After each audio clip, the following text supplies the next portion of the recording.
Ready for the second in this series of 6 lockdown lessons?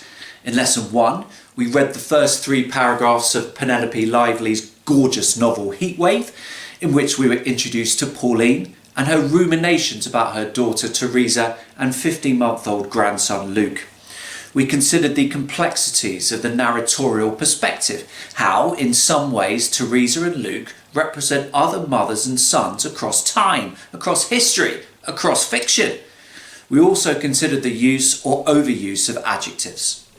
Remember, these videos are aimed at teachers and pupils in Year 11 who are keen to develop their skills further for GCSE English Language. No other resources are required, and teachers, no need to watch these videos in advance. Just press play within YouTube, follow the instructions, and improve your skills for GCSE English Language in the process. Carry on watching Schofield on Shakespeare.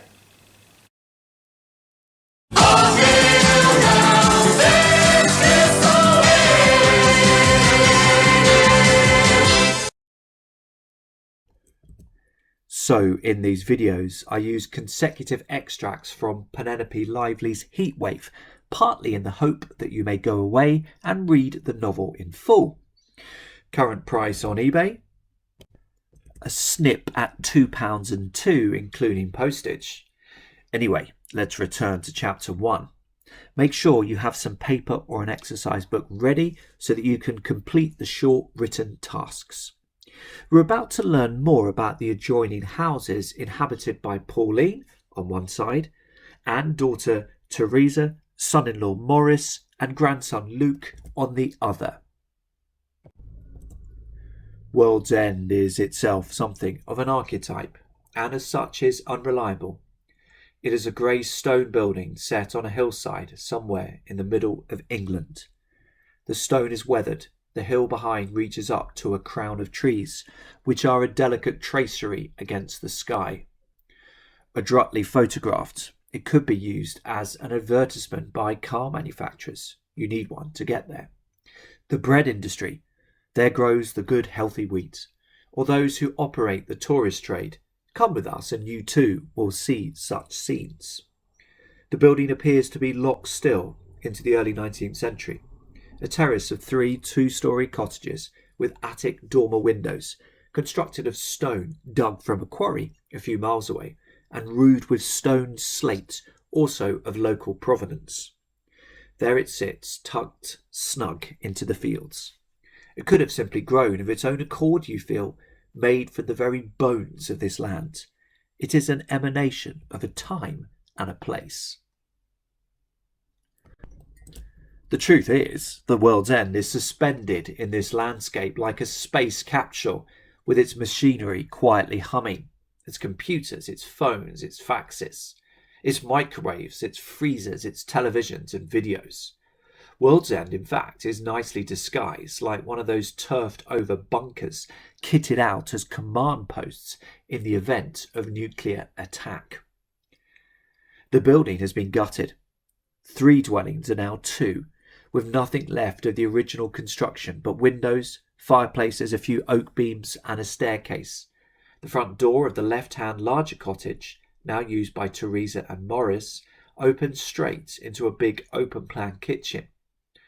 Behind that, a new extension provides the sitting room which overlooks the garden common to both cottages. A cleverly constructed space-saving staircase twists up out of one corner of the kitchen to the bedroom and bathroom floor above. The attic is Maurice's study. I attended an exam board's GCSE English Language training session back in January of 2020, pre-COVID, if such a concept is possible. The trainer suggested that slightly weaker pupils may be better off tackling narrative writing questions rather than those of a purely descriptive nature, as they can run out of things to say or describe. The task you're about to do will be particularly helpful if you recognise that you do sometimes run out of steam within your descriptive pieces. What do we learn about the house and its location in this first paragraph? Make bullet point notes in sequential order. Press pause now to do this. The video will resume in 5 seconds time.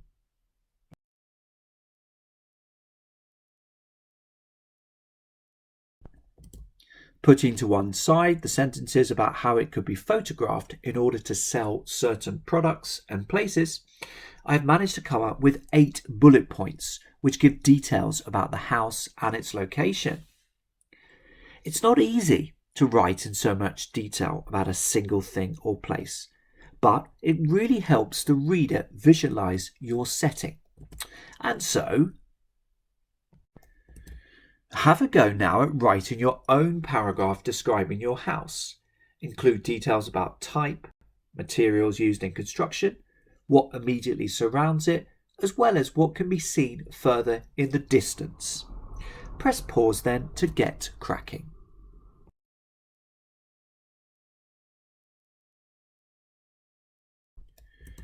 I wrote, for bill posting electricity, water and cable companies, it is known as 24 Overton Road.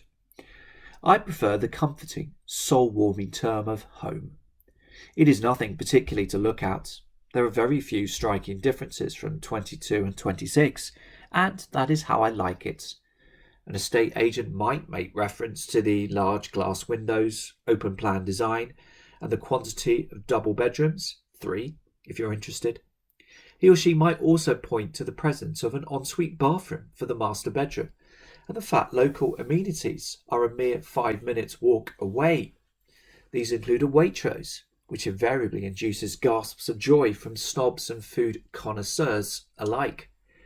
But for me, it is the warm, chaotic corner of my room in the attic which settles me following a tiresome day, along with the view of knobbled branches, swallows' nests, and a grey-white sky.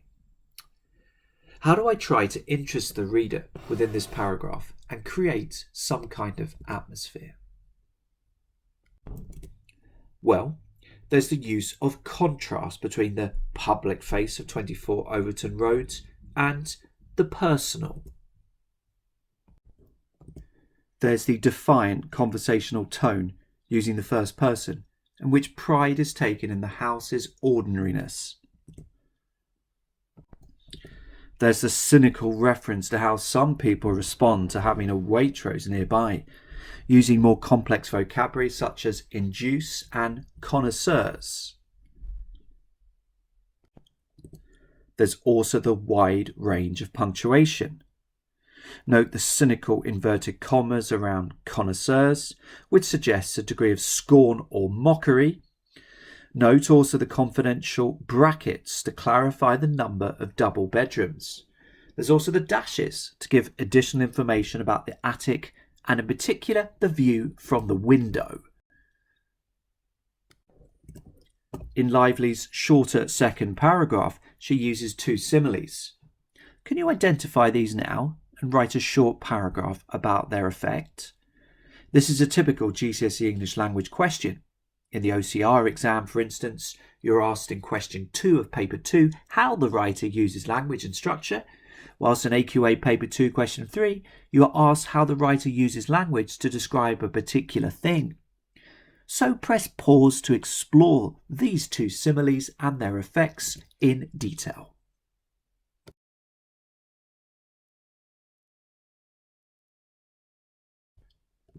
Well, as I'm sure you identified, these were the 2 similes. Here's what I wrote about them and their effects.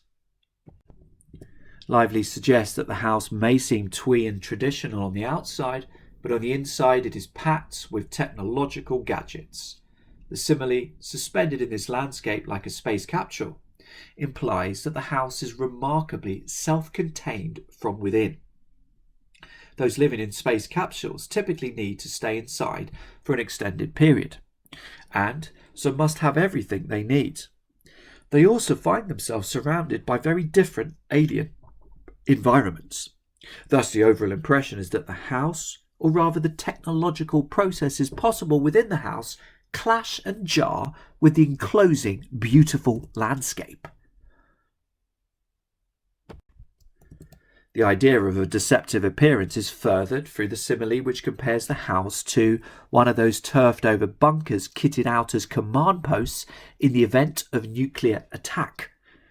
This once again draws attention to the technological capability within the house, as a bunker used during a nuclear attack would need to have particularly high-tech devices in order to communicate with the outside world.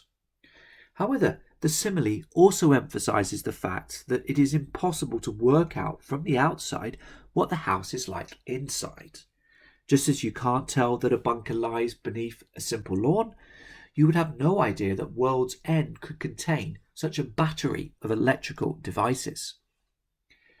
So did you write in sufficient detail? Did you aim to develop your points about the similes, perhaps using a connective such as however? The key with these questions is to show the examiner you understand exactly what more difficult words and phrases mean, and that you can talk about their effects. That's it for lesson 2, in which we've mused over how to describe things in further detail and the effect of similes. In lesson 3, we're going to continue reading the first chapter of HeatWave, whilst looking at, amongst other things, more complex vocabulary, creating positive, negative connotations, and using effective personification.